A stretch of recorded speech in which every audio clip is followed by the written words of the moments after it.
Laude Moanel Oba yang tinggal di samping Jalan Bunga Kana Kendari, dan dia adalah salah seorang tim kerja penyusunan sejarah Oputa Yiko atau Sultan Himayatuddin yang merupakan Sultan ke-20 dari susunan Kesultanan Buton untuk mengusulkan ke pemerintah Republik Indonesia agar mendapatkan gelar kepahlawanan atas perjuangannya melawan Belanda pada tanggal 24 Februari. Assalamualaikum warahmatullahi wabarakatuh. Perihal adanya isu mengenai Bung Karno adalah keturunan Yahudi Dunama. Benarkah demikian? Nah, kita bahas di postingan kali ini. Indonesia sebenarnya mengalami nasib yang tidak jauh berbeda dengan Amerika Serikat, yakni sudah dicengkram dengan erat oleh Yahudi melalui Freemasonry dan gerakan Zionis Yahudi internasionalnya. Hanya saja jika Amerika Serikat dijadikan sebagai basis pergerakan mereka untuk menguasai dunia, sehingga negara itu dijadikan yang terhebat, bahkan sangat berpengaruh di dunia. Sedangkan Indonesia sebaliknya. Karena Indonesia hanya satu dari begitu banyak negara di dunia yang mungkin saja hanya dijadikan sebagai lumbung untuk mendapatkan income sebanyak-banyaknya dan juga harta kekayaan bagi pihak mereka, sehingga dimungkinkan menyimpan bibit manusia unggul sebagai delegasinya di setiap negara jajahan yang hendak merdeka. Maka seperti inilah yang kita alami saat ini. Tidak bisa maju dengan pesat, bahkan cenderung terpuruk akibat berbagai macam persoalan yang datang silih berganti, seperti tak ada habisnya dari zaman dahulu saat merdeka hingga saat ini, namun tak mampu diselesaikan hingga tuntas oleh setiap rezim penguasa. Seperti halnya kasus Freeport contohnya, merupakan salah satu kasus yang sangat memilukan bagi bangsa Indonesia, karena meski cadangan tembaga emas yang terkandung di bumi Tembagapura merupakan tambang terbesar ketiga di dunia, dan cadangan emasnya merupakan yang terbesar di dunia, justru kita nyaris tak dapat menikmatinya sama sekali, mengingat saham pemerintah yang sangat kecil dibandingkan mereka saat itu. Anda yang mungkin belum tahu pasti terkejut, pasti terkesima, karena the founding father saat itu, yaitu Bung Karno, ternyata juga seorang keturunan Yahudi. Nah, mengutip dari karangan Dr. Abdullah Tal, seorang peneliti Muslim yang menulis artikel berjudul Al-Af'al Yahudiyah bi Ma'akalil Islami yang pernah diterbitkan oleh Al-Maktab Al-Islami, yaitu sebuah media terbitan Beirut, Heri Murdi dalam buku Jejak Freemason dan Zionis di Indonesia menyebutkan bahwa Bung Karno adalah keturunan Yahudi dari suku Dunama, salah satu suku Yahudi yang bermukim di Turki. Karena itu Abdullah Tal tak heran ketika Soekarno masih menjadi presiden, dia menerima komunis sebagai orientasi pembangunan negara dengan doktrin Nasakomnya. Dan tak heran pula jika Bung Karno memenjarakan sekian banyak kawan seperjuangannya saat itu yang justru berasal dari kalangan Islam seperti Muhammad Nasir, Dr. Syahrir, Burhanuddin Harahap, Muhammad Rum, dan lain-lainnya, dan serta membubarkan Partai Masyumi saat itu. Dan sayangnya Heri tidak mendapatkan sumber yang pasti tentang silsilah Soekarno, namun berhasil mendapatkan data bahwa Ayahanda Soekarno merupakan seorang anggota perkumpulan teosofi di Surabaya. Karena status ayahandanya inilah Bung Karno dapat dengan bebas memasuki perpustakaan perhimpunan teosofi di Surabaya saat itu, dan bisa dengan bebas juga membaca koleksi buku-buku yang ada di sana. Tentang hal ini Soekarno pernah berkata juga, kami memiliki sebuah perpustakaan yang cukup besar di kota Surabaya yang diselenggarakan oleh perkumpulan teosofi. Bapakku seorang teosof, karena itu aku boleh memasuki peta harta ini, di mana tak ada batasnya bagi seseorang yang miskin. Aku menyelam lama sekali di dalam dunia kebatinan ini, dan di sana aku bertemu dengan orang-orang besar. Buah pikiran mereka menjadi buah pikiranku. Cita-cita mereka adalah pendirian dasarku. Dasar Negara Indonesia, Pancasila, termasuk salah satu hasil pemikiran Bung Karno yang disampaikan dalam sidang BPUPKI ketika pertama kali disampaikan. Kelima dasar tersebut adalah kebangsaan Indonesia, internasionalisme atau perikemanusiaan, mufakat atau demokrasi, kesejahteraan sosial, dan juga ketuhanan tentunya. Ketika menjabarkan tentang nasionalisme dan internasionalisme, Soekarno mengatakan bahwa saya mengakui pada waktu saya berumur 16 tahun, saya duduk di bangku sekolah HBS di Surabaya. Saya kerap dipengaruhi seorang sosialis yang bernama A. Bers yang memberi pelajaran kepada saya. Katanya, jangan berpaham kebangsaan, namun berpahamlah rasa kemanusiaan sedunia. Jangan memiliki rasa kebangsaan sedikit pun. Itu terjadi pada tahun 17, tapi pada tahun 18, alhamdulillah ada orang lain yang memperingatkan saya, ialah Dr. Sun Yat-sen. Di dalam tulisannya Sun Min-shu Ai atau The Three People's Principles, saya mendapatkan pelajaran yang membongkar kosmopolitanisme yang diajarkan E. Bers tersebut. Dalam hati saya saat itu tertanamlah rasa kebangsaan oleh pengaruh The Three People's Principles.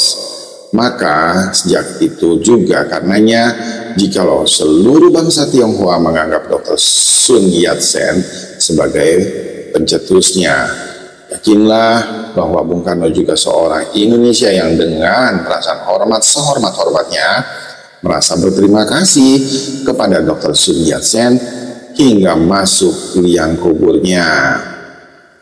Mr. E. Bars menurut Heri Nurdi, berdasarkan penjelasan Bung Karno sendiri, adalah seorang penganjur Marxis dan termasuk orang yang kemudian menumbuhkan benih komunisme di Indonesia. Bahkan dia menjadi anggota Partai Komunis Indonesia yang didirikan Samaun dan juga Darsono, sedangkan Dr. Sun Yat-sen adalah tokoh revolusi Tiongkok dan juga sekaligus pendiri Partai Kuomintang. Besar kemungkinan Dr. Sun Yat-sen juga seorang Freemasonry China yang pada tahun 1912 mendirikan Tiongkok merdeka. Karena seperti yang mungkin juga telah kita ketahui bersama bahwa teori komunisme, Marxisme, dan sosialisme telah dicetuskan oleh Karl Marx, seorang pemikir Yahudi di abad ke-18, dengan komunisme lah serta dukungan Freemasonry. Lenin pun akhirnya berhasil menggulingkan Kaisar Rusia yang bernama Tsar Nicholas II melalui revolusi pada bulan Oktober tahun 1917. Yahudi menciptakan komunis untuk menjauhkan manusia dari berbagai macam agama. Seorang ilmuwan lulusan Madinah University yaitu Abdullah Patani pernah secara khusus menelaah 5 dasar yang dicetuskan Bung Karno dan menuliskannya menjadi sebuah artikel berjudul Freemasonry di Asia Tenggara yang pernah dipublikasikan oleh Madinah Al-Munawwarah. Dalam artikel tersebut dinyatakan bahwa ada kemiripan antara 5 dasar tersebut dengan dasar-dasar yang digunakan kaum Zionis sebagai landasan gerakan dari mereka. Dan konsep Yun Sat-sen karena dasar-dasar gerakan Yahudi adalah internasionalisme, nasionalisme, sosialisme, monoteisme, kultural, dan demokrasi. Sedangkan konsep Sun Yat-sen adalah Minshu atau nasionalisme, Minshuan demokrasi, dan Minseng sosialisme. Bung Karno sendiri pernah memeras kelima dasar yang dicetuskannya hingga menjadi 3 dasar yang dikenal dengan istilah Trisila, yakni sosial, nasionalisme atau kebangsaan, dan perikemanusiaan. Sosiodemokrasi yang mencakup demokrasi dan juga kesejahteraan nasional dan bahkan ketuhanan. Bahkan Trisila tersebut pernah diperas lagi hingga hanya menjadi 1 sila, yakni gotong royong. Adapun meluruskan sejarah asal-usul dari Bung Karno sendiri yang memang berdarah asli asal Pulau Buton, kisah biografinya Bung Karno sebagai Presiden pertama Republik Indonesia versi yang berkembang di kalangan tertentu golongan para bangsawan Buton dan masyarakat dalam lingkungan tertentu di Pulau Buton mengatakan bahwa Bung Karno merupakan ayah biologis dari seorang bangsawan dari lingkungan Istana Kesultanan Buton yang karena sesuatu kekecewaan tak terpilih menjadi sultan saat itu. Maka dia mengasingkan diri di Pulau Bali. Dan menurut Laode Abdul Rashid, anak dari salah seorang kapitan Lau Loji yang saat itu bekerja sebagai staf bagian personil dia, Dinas Pekerjaan Umum di Provinsi Sulawesi Tenggara, menyebutkan bahwa ayah biologis Bung Karno itu bernama Laode Muhammad Idris yang tak lain merupakan cucu dari Kini Pulu Bula. Hal ini didasarkan atas riwayat keluarga Kapitan Lau Loji yang mengetahui bahwa cucu Kini Pulu Bula dari asal keturunan mereka yang bernama Laode Muhammad Idris dan pernah menikah di Pulau Bali. Namun sejauh ini belum ada pihak keluarga yang menelusuri lebih jauh tentang eksistensi perkawinan tersebut. Demikian pula kisah tersebut pernah dikemukakan oleh Dr. Laode Unga Watullah di Makassar pada tahun 1980-an kepada seorang penulis bahwa Bung Karno itu merupakan orang Buton asli yang lahir di Bali, dan karena sesuatu perasaan dendam dengan Buton, dia telah berjanji untuk tak sama sekali menginjakan kakinya di Pulau Buton kembali, kecuali bila ada urusan dan keperluan seketika semasa perjuangan persiapan kemerdekaan Indonesia dengan Sultan Buton. Maka dia sempatkan bertemu dengan Sultan Buton di Benteng Port Rotterdam, Makassar. Untuk memperjelas sedikit tentang kisah ini, pada hari Jumat Kliwon, tepatnya di tanggal 13 November 2009, seorang penulis sengaja berkunjung ke rumah Bapak Laode Moanel Oba yang tinggal di samping Jalan Bunga Kana Kendari, dan dia adalah salah seorang tim kerja penyusunan sejarah Oputa Yiko atau Sultan Himayatuddin yang merupakan Sultan ke-20 dari susunan Kesultanan Buton, untuk mengusulkan ke pemerintah Republik Indonesia agar mendapatkan gelar kepahlawanan atas perjuangannya melawan Belanda pada tanggal 24 Februari tahun 1755 silam. Dia mengatakan bahwa pada sekitar bulan Juli tahun 2007 lalu pernah mendatangi dan bertandang ke rumahnya oleh kerabat dekat yang masih berhubungan keluarga, yakni salah seorang pengurus DPP Hanura Pusat yang bernama Dr. Laode Supri Asadi atau sering dipanggil dengan Dr. Upi, yang tak lain merupakan anak pertama dari Laode Asyadi yang telah almarhum, yang konon pernah menjabat sebagai Kepala Kantor Departemen Pendidikan dan Kebudayaan Muna Sulawesi Tenggara. Dia datang khusus ke rumahnya untuk menceritakan asal-muasal Bung Karno saat itu.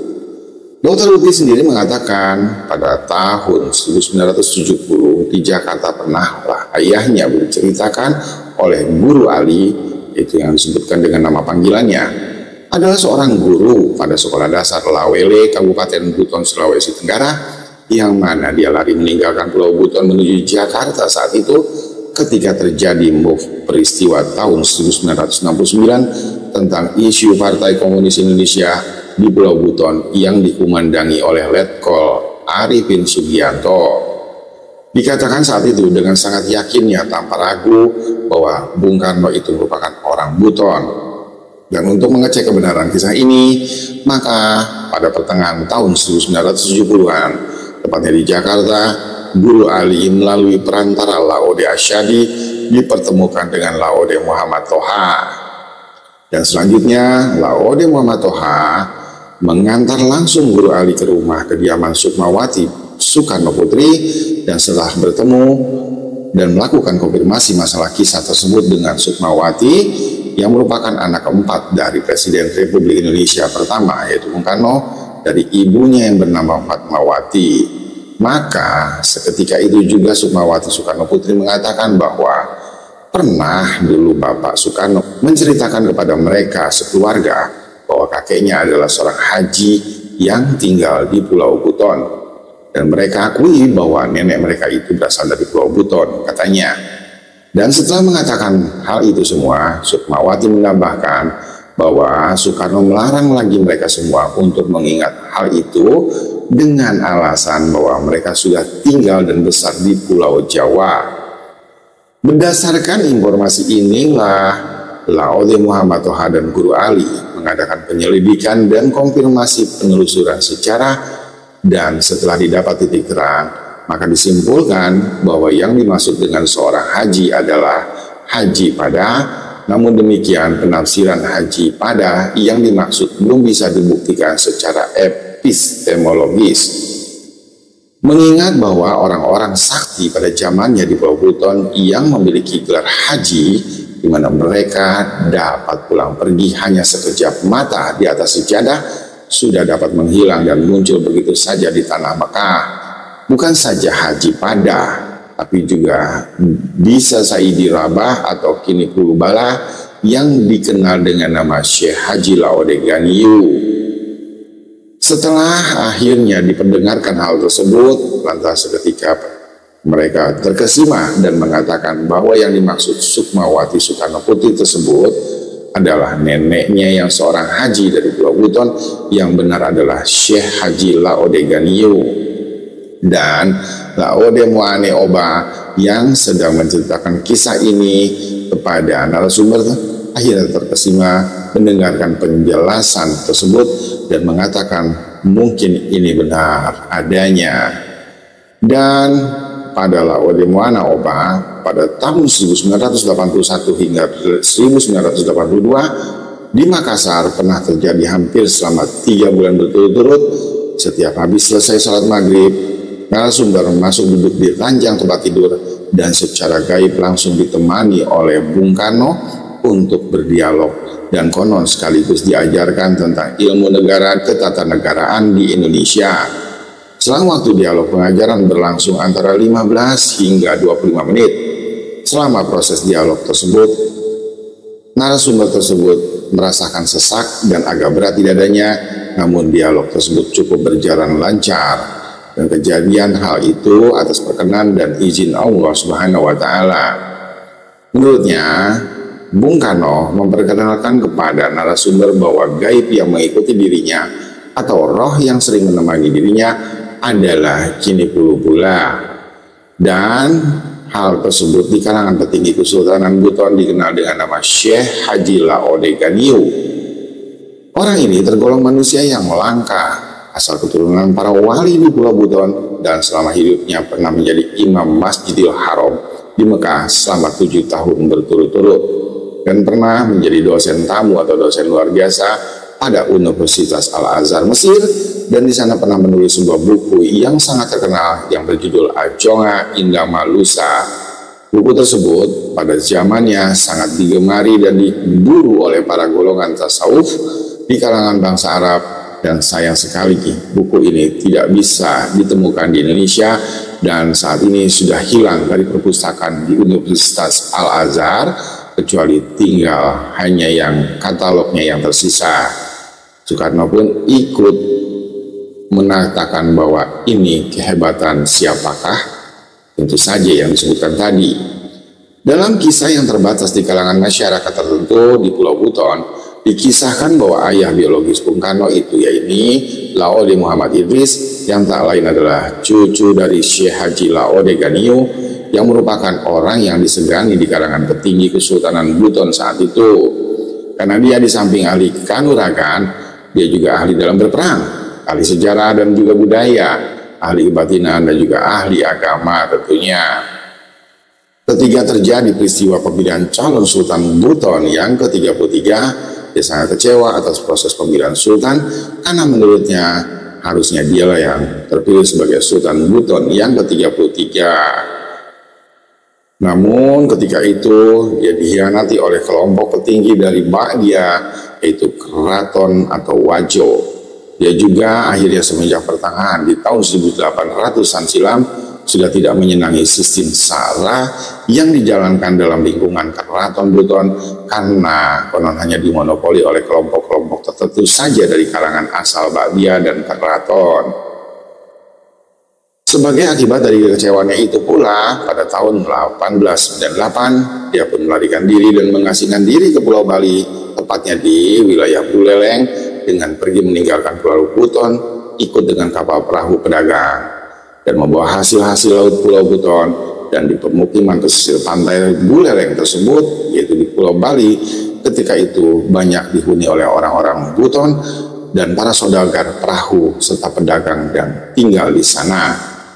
Di salah satu tempat saudagar itulah ayah biologi Soekarno yang bernama Laode Muhammad Idris tinggal sementara hingga beberapa waktu lamanya sambil menenangkan dirinya akibat dari rasa kecewanya yang sangat dalam atas pengkhianatan yang dilakukan oleh kelompok petinggi asal Bagia atau keraton tersebut, sehingga dia tidak terpilih menjadi Sultan ke-33 di Buton dan sangat tidak suka dengan sistem sara yang dijalankan dalam lingkungan keraton Buton. Dalam pengasingannya di Buleleng, Bali, dia sering setiap waktu melihat anak gadis dengan paras yang sangat cantik merupakan anak petinggi kerajaan yang bernama Nyoman Pesek. Rupanya anak gadis yang dengan paras cantik tersebut bernama Ida Ayu Nyoman Rai dengan nama panggilan Srimben, yang merupakan anak kedua dari Nyoman Pesek dengan ibunya bernama Nima Deliran. Maka selang beberapa waktu kemudian dia pun memberanikan diri untuk menghadap ayah anak gadis cantik tersebut yang tak lain bernama Nyoman Rai Srimben atau Ida Ayu Nyoman Rai, dan sekaligus mengemukakan hajatnya untuk melamar anak gadisnya tersebut. Ayah dari anak gadis cantik tersebut sangat marah karena ada orang yang berani melamar anak gadisnya tanpa diketahui asal muasal keturunannya. Dan ayah pun berkata, "Jika kamu beraninya melamar anak saya sendiri, kamu dari keturunan mana?" Dan dia mengatakan bahwa saya suka anak bapak dan mau jadikan istri. Saya dari Buton, asal keturunan bangsawan Buton. Ayah Ida Ayu Nyoman Rai yang saat itu tak percaya, dan sang ayah mengatakan, "Mana jika benar ada tanda apakah yang bisa meyakinkan bahwa kamu adalah orang dari asal bangsawan Buton?" Karena dia ditolak, maka dia pun pulang kembali ke perkampungan nelayan di Buleleng sambil berpikir apa yang mesti dia lakukan agar sang calon ayah mertuanya bisa percaya bahwa dia adalah anak bangsawan dari Buton. Karena dia, Laode Muhammad Idris, adalah juga memiliki garis keturunan para wali, maka dia pun dengan mudah mendapatkan petunjuk gaib untuk meyakinkan calon ayah dari mertuanya tersebut. Dan maka beberapa hari kemudian di bawahnya keris pusaka sakti yaitu Tobo, Pulau Buton berkepala burung, dan langsung kembali menuju kediaman Nyoman Rai Srimben untuk menemui Nyoman Pesek untuk meyakinkan bahwa dia adalah keturunan bangsawan Buton. Dan konon setelah bertemu dengan sang ayah, maka diperlihatkanlah keris sakti pusaka leluhurnya tersebut dari Pulau Buton, dan alangkah terkejutnya sang ayah mertuanya tersebut melihat keris tersebut sama seperti keris yang sering dibawa oleh Sultan Buton bila sedang ada acara pertemuan antar kerajaan, baik dilakukan di Pulau Bali maupun di Makassar. Dan seketika itu juga sang ayah sangat yakin dan mengatakan bahwa saya percaya kamu adalah keturunan bangsa Pulau Buton. Dalam kisah singkatnya, maka menikahlah Laode Muhammad Idris dengan Ida Ayu Nyoman Rai, dan tak lama kemudian lahirlah Soekarno kecil yang lahir di Buleleng, Pulau Bali, tepatnya di tanggal 6 Juni tahun 1901. Namun masa kebahagiaan mereka hanya berlangsung singkat, karena selama lebih kurang dari 3 tahun lamanya, kemudian karena suatu hal penting terjadi masalah perselisihan antar golongan bangsawan di pemerintahan Kesultanan Buton yang terjadi antara tahun 1911 hingga 1914, maka saat itu diutuslah petinggi khusus istana untuk pergi mencari sekaligus menjemput Laode Muhammad Idris, karena hanya dengan keahliannya sajalah yang akhirnya dapat menyelesaikan perselisihan antar golongan yang terjadi tersebut.